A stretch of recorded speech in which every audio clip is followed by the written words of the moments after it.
On reste dans le monde du cinéma. Nicole Garcia, François Berléand, Alain Chamfort, 7000 artistes français au total, dont de nombreux acteurs, réclament une meilleure rémunération dans une tribune parue hier. Les plateformes de streaming sont dans leur viseur, Zoé Pallier. Une série peut cumuler des millions de vues ou être un échec commercial, peu importe, les acteurs touchent la même somme.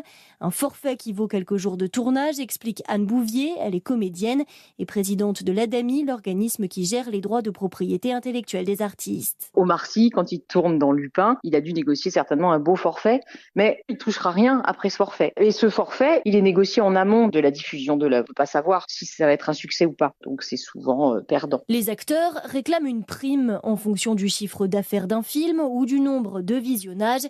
Bérénice Ferrand est avocate au sein du cabinet Square. Elle accompagne des artistes voulant faire valoir leurs droits. Ces demandes arrivent rarement en bout de procédure judiciaire. Les artistes en question n'ont pas toujours les moyens financiers de porter leurs demandes jusqu'à la fin de la procédure. Et puis, les grandes plateformes sont susceptibles de proposer des accords qui permettent de museler un par un quelques artistes. Donc la force de groupe est essentielle. En Italie, des acteurs ont bien tenté de négocier collectivement, mais ils n'ont arraché que 0,03% d'augmentation à Netflix. À Hollywood, après des mois de grève, un accord a été trouvé. Les plateformes versent 40 millions de dollars par an sous forme de primes aux acteurs des œuvres à succès. Et dans un instant, le festival